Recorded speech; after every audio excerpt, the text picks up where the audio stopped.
When ADHD is present in a relationship, oftentimes it can fall into what we call a parent-child dynamic. This is where a non-ADHD partner acts like the parent of the ADHD partner. And this can lead to what we call ADHD spouse burnout. And this alone can start to feel like the relationship has turned into kind of a full-time job that you've never signed up for. And it ends up trapping you in a cycle of resentment and exhaustion. But there is a clear roadmap out. So in this video, I'm going to talk about ADHD spouse burnout. I'm going to talk about why it happens, and I'm going to talk about how to break out of this pattern. So as a partner in a relationship where ADHD is present, falling into one of the many common patterns in ADHD relationships can lead to burnout, constant fatigue, resentment, the sense that you are carrying the entire load of the relationship. It's not just stress, it's burnout. Now, there's a lot of research into marriages and relationships with ADHD that show that there are specific challenges to ADHD relationships. And this is why burnout can become so common and why it has a massive impact on the connection between yourself and your partner. So I'm not going to dig fully into the parent-child pattern right now. I've done a much longer video, which I'll link to up above and in the description down below. But when there's ADHD present in the relationship, there's a hidden trap that oftentimes non-ADHD partners fall into. And this is this idea that they have to become the parent, that they have to become the caregiver. And this leads to this ADHD spouse burnout, this fatigue from being the parent. And this is when one spouse, one partner, carries the weight of the entire household, of the relationship. The reminders, the emotional labor, the constant fixing. And this manifests in not just stress, but resentment, exhaustion, physical strain, emotional pain. This all piles up until survival mode becomes your normal.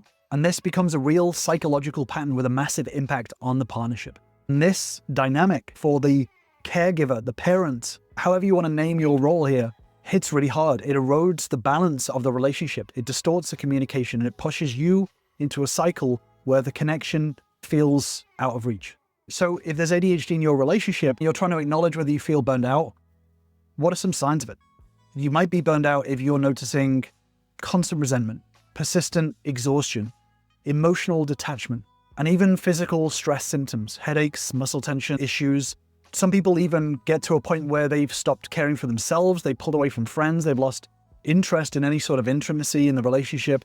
These alone are signs that your energy is depleted and there needs to be a shift in managing that energy. And it can be very easy to blame ADHD. At the end of the day, if there's ADHD in the relationship and you're reacting because of ADHD, then this can feel like that's to blame. But the thing is that understanding when you fall into this parental role, choosing to be the caregiver, or however you want to put it, where you're the person paying the bills, you're the one that's juggling the daily tasks, you're the one that's correcting mistakes, you're the one that's reminding your partner about everything. Choosing to do this at first seems manageable. It seems like the reasonable thing to do. With ADHD, things can be forgotten about, tasks can fall off a list, things maybe don't get completed, time doesn't always work in the same way. So one partner, whether it's the non-ADHD or another ADHD partner, steps in to manage those things. It seems normal and it feels manageable at first, but day after day, the more that you do it, the more you create that same dynamic, and then it starts to feel like you're managing another adult's life. And then underneath it all comes that quiet, painful question, do I even matter in this relationship anymore? And that's where this doubt can start to creep in. And as this fatigue, this energy depletion from putting yourself as the caregiver deepens, the mind can start protecting itself by emotionally detaching. And it feels like nothing your partner does counts anymore, or that you're completely alone in the relationship. And this detachment can be a self-defense mechanism, but instead this actually ends up creating more and more emotional discords within the relationship. And what makes it even harder is that the love from the relationship doesn't go away, it's still there, but it gets twisted by this imbalance. The non-ADHDer feels invisible, they feel overworked, and the ADHDer ends up feeling nagged, criticized, controlled sometimes. So both sides end up growing really tense. And the harder that one spouse tries to manage it, the other one often withdraws. So these emotional challenges, these discords, as my members and I call them, intensify. the distance gets further and further away, intimacy fades, and daily life becomes a cycle of conflict and fatigue for both of you. And if you don't step in and start to change these dynamics, this increases the risk of the relationship failing. And this is why the first step is always recognizing that you're feeling this way. This is not weakness, this is power. Seeing it for what it is and understanding and accepting this within yourself opens the door to be able to change it. Once you recognize it, then you can start to make changes to the dynamic of the relationship. And this stops you from falling into this burnout. But recognizing it isn't enough. You actually need a strategy that manages to shift the dynamic. So how? How do we break this cycle? How do we stop creating you as the caregiver, as the parent, and start to change the dynamic of the relationship for the better? Well, it starts with changing your own behavior. The first thing to do is really important, is to understand ADHD. Take the time to actually research it, understand how the brain works. There is no point in trying to create a system when you don't understand all the elements involved in that system. You can't build a car if you don't know how a car engine works. And it's the same with a relationship. You can't simply wish that the relationship gets better. You can't simply continue to do the ineffective things. You actually have to understand the system. That involves yourself as well. Understanding yourself, understanding how your brain works, and understanding how your partner's brain works is going to be really crucial to be able to start to create more effective systems that work for both of you. But it's impossible to move forward unless you actually understand how ADHD impacts someone as an individual. The next step is to stop creating your own parent role. So a lot of people start on this journey saying, I have to become the parent because otherwise things don't get done. The problem is that the more you step into that parent role, that caregiver role, whatever you want to call it, the more you end up having to be in that role all the time because you won't allow it to be any other way. You won't allow things to fail. You won't allow things to drop off. What this does is this creates what we call learned helplessness. So learned helplessness is when you're always stepping in to do something for someone. And what this does is it actually disempowers them. It disempowers them from not only learning to do the task, but also make it part of their habit, part of their routine and their ritual. The more we do a task, the more it feels weird to not do the task. So it's important to understand your role in this dynamic and how to break it. And in working with so many ADHD relationships, this is what I found is that once you start to focus on what's effective, it becomes a lot easier to be a lot more hyper-specific, a lot more narrow and surgical with how we approach relationship challenges. Now, obviously, I can't jump into all of this in just one YouTube video, but if you do want to dive deeper into understanding relationships, the core elements of relationships, how they work and how they impact each other, then join my relationship bootcamp, where you'll learn the same steps that all my members, ADHD and non-ADHD, where they start in order to start repairing their relationships long-term. If you want to join us, I'll leave a link in the description so you can grab your spot. So it's important to make sure that when you're divvying up tasks between you and your partner, that you do something called the one-ask rule. This means that you're clear, that you both agree on what tasks are whose, but you allow a bit of wiggle room where you remind them once, but then you allow some room for failure. So this task is yours, and I'm going to give them a reminder once because I know that sometimes they forget, but the task is theirs. Same for you. Your task is yours, and that's what you do. And you both agree on which tasks are which. There's no chasing, there's no micromanaging, there's no constant reminding, there's no telling them what to do, there's no taking over that task. This means that you're creating a dynamic where they earn their own responsibility. If a task fails, then it fails. Allow it to fail.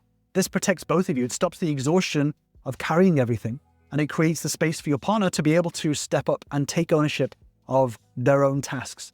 They can't step up and take ownership if you're treating them like a child. I hear from a lot of people complaining about being the parent in a relationship, but not changing that. They complain and make that same choice to be the parent, and then wonder why nothing is changing in the relationship. Because over time, if you're not changing that dynamic, the imbalance between you both grows really fast. But this alone won't help. It's not going to last until you back up this with structure, with creating an environment that works. So this structure is what makes these agreements between you and your partner real in daily life. So instead of being the human reminder app, making sure that you are building an environment that actually helps to remind your partner. Now, when it comes to daily tasks, sometimes ADHDers need reminders, whether it's calendars or to-do lists and things like that. All of these things help. They're not perfect, they will fail, and there sometimes needs to be new systems introduced, but rather than fooling yourself into thinking that you can just have one system and set it and forget it forever, you need to expect it to fail at some point and be able to readjust. That is part of this. You need to build yourself a system that actually works rather than a system that will fail and then never changing that system. So yes, shared calendars, labels, reminder apps, these are small environmental things that can help as external managers that help to get these tasks done, that stops you from creating this parent role for yourself, but also allows the ADHD partner to again build this responsibility for themselves and navigate these challenges themselves. Is this a cure-all for everything? No, absolutely not. But rather than looking for some perfect solution, which is a fallacy in itself, looking for a solution that works a lot of the time, and then be willing to change it when it starts to fail. This isn't just for ADHD relationships. This is for every relationship. As people, we are always changing and growing. We have good days, we have bad days, we have different job situations, we have different family situations. There are so many environmental things that impact us day to day. We can't fool ourselves into thinking that there is one perfect system that will never fail. That is unrealistic. So it's important to build the adaptability within yourself to make sure that you are navigating and iterating on systems to make sure that you are navigating the challenges that come up. And when it comes to ADHD, the environment holds the reminders to stop you from feeling like you have to step in and always be the reminder. And it's really important to understand why this shift matters. Doing stuff for someone with ADHD trains them to be helpless. It disempowers them. Every time you jump in and you rescue, you send the message to them, you can't handle this. You are incapable of this. And this starts to destroy their own feeling of competence. This is why when it comes to managing ADHD in a relationship, so many people just say they have the ADHD, so it's up to them. If you're choosing to be in a relationship with someone, then you choose how you respond to these challenges. You can ignore the challenge and do the same thing over and over again, creating a parent-child dynamic, but you can't do that and convince yourself that is not contributing to the problem. So it's really important to stop rescuing. The more that you focus on the environment and helping to create structure, this allows your partner or the other ADHDer to start to build the tool set that is allowing them to thrive in life so that you both get breathing room again. Once these steps are in place, once you step back from the parent role, you stop over-functioning, over-taking everything on, but creating an environment that supports someone with ADHD, stops you over-functioning, it stops draining you, and it also stops your partner from this learned helplessness. It starts to rebalance things a little bit. It means that you are not creating the parent-child role. You're actually seeing your partner as equal, and they're starting to see themselves as an equal too. Once this cycle of micromanagement breaks, what comes next is even more central. And this is how you ask and how you respond. Learning how to do this in a relationship creates a lot more emotional safety, which I've spoken about a lot on this channel. It creates a lot more emotional safety and creates an environment for both of you to be able to be open emotionally with each other and start to rebuild that intimacy. So just on the level of what tasks sort of need to get done in a relationship, how you ask matters just as much as what you ask. Emotional and logical discords in a relationship grow not because the requests are wrong, but because they're vague, they're said with frustration, or they're not followed with any understanding of accountability. This cycle erodes trust really fast. One spouse feels unheard, the other feels attacked, and the distance between both of you deepens.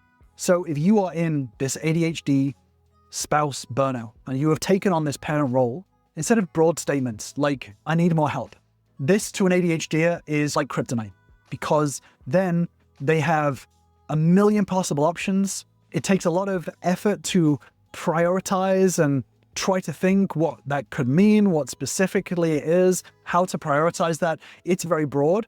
And this can actually cause a lot more cognitive load to an ADHDer and can be really, really unhelpful. So it's important to be a lot more specific. You can use a very precise formula here. You have an I statement, a specific task, and an anchor. So for example, I feel overwhelmed when the trash isn't taken out. Could you take it out on Tuesdays and Thursdays before dinner? This structure removes any sort of ambiguity. It means that you're being very clear with your words, and it sets a clear anchor in time. So as ADHDers can struggle with the concept of time, we have time blindness. So asking in this way, it's not just stating a need, but it's also building a very specific plan that leaves out any sort of ambiguity or further thinking, and it reduces the risk of failure. But it's also really crucial to reinforce accountability with reminders that don't turn into nagging. So when it comes to divvying up tasks, it's important to talk about it, make it a collaborative effort. Once you both agree, summarize it so you're both on the same page. For example, after a big discussion on who takes out the trash, who does the dinner, who picks up the kids from school, who does grocery shopping, after you talk about that, then summarize it with very clear bullet points. Take out a piece of paper and say, hey, I'm going to write down what I think we both agreed to. Specifically, how about you do the same? Let's just make sure we match up on exactly what we think we're agreeing to, just to make sure. If there's any discrepancies, then we can talk about that. And both sit there and write out, okay, I think John takes out the trash on Tuesdays, Janine takes the kids to school, John does the grocery shop on Thursdays. Here's what I think, here's what you think. Okay, cool, I think we're on the same page. How about we put that into our shared calendar? This way, you're not being the parent. You're not telling someone what to do. You're not stepping on their autonomy. You're making it a collaborative effort. You're both coming to an agreement, which means that resentment doesn't get built up. And then you're putting in steps for accountability. It's very specific on what needs to be done. And this keeps the commitment visible and external without any more arguments. In doing this, specifically for the ADHD partner, it helps to anchor what tasks are done because they've been involved with it. They've collaborated on it. This is something that you're both agreeing on doing. So it's already started to anchor itself in the brain. But not only that, writing it down helps to re-anchor exactly what was said, but also clarify between you both any mismatching. And this kind of minimizes arguments later on because you've both kind of written it down. And then you're handing off the individual responsibilities onto both of you, which means that there's a clear accountability on what does and doesn't get done. The reason for this is that follow-through starts to skyrocket when people feel equal within the relationship, when they don't feel controlled, like they don't feel like they're being told what to do. When we feel like we're being told what to do, as human beings, not just as ADHDers, this feeling steps on our autonomy, and this can lead to what we call reactance. This reactance is basically the brain rejecting what somebody says because they're being told what to do. It's not a choice. When we feel like we don't have a choice in something, our brain can step in and reject that advice, even when it's good advice, even when it's useful. And this isn't just an ADHD thing. This is a human being thing. The task is still a task, but the way that you present it as collaborative rather than commanding makes a big difference. So when you're stepping in, constantly correcting, this damages people's confidence and it leads to people wanting to avoid the difficult situation. Whereas when you lean on things like positive reinforcement, this does the exact opposite. So even simple things like, hey, thank you so much for remembering to do the groceries. This is a really powerful fuel. Again, not just for ADHDers, but for people in general. Our brains, human brains are wired to move away from discomfort and towards comfort. So instead of punishing when things go wrong, positive reinforcement encourages people to do that same act again, whatever it is. So if you want more things to get done, positive reinforcement is going to be really crucial. And this is backed by a lot of scientific research. Celebrating small wins with any spouse, even with something tiny, just a thank you or pat on the back, a hug, this strengthens new behaviors and it makes them last. Positive reinforcement motivates, whereas punishment shuts action down. This, again, creates this parent-child dynamic and it leads to further burnout. But when it comes to partnerships in relationships, partnerships depend on fairness. Now, a lot of people think that fairness equals 50-50. The problem is that this 50-50 split in people's mind fails because every person on this planet brings different strengths to the table. This is why it's really important to lean on equity, not equality. So I've done a much deeper dive on this, which I'll link to up above and in the description down below. But equity allocates based on capacity and skill. We all have different strengths and skills. ADHDers can be a lot more creative, a lot more interest-based when they're interested in something. They can hyper-focus on it. Neurotypical people may be able to do a lot more repetitive, mundane tasks, but everyone brings something different to the table. So rather than trying to split it 50-50, understanding each other and your strengths and weaknesses is going to move you forward a lot better, rather than trying to put somebody else into a box that they're not necessarily best adapted for. So equal division isn't just inefficient, it's a breeding ground for resentment and burnout. And it's important to correct it in order to restore the balance within the relationship. So I'm going to leave you with that deeper dive video, and I'll see you over there.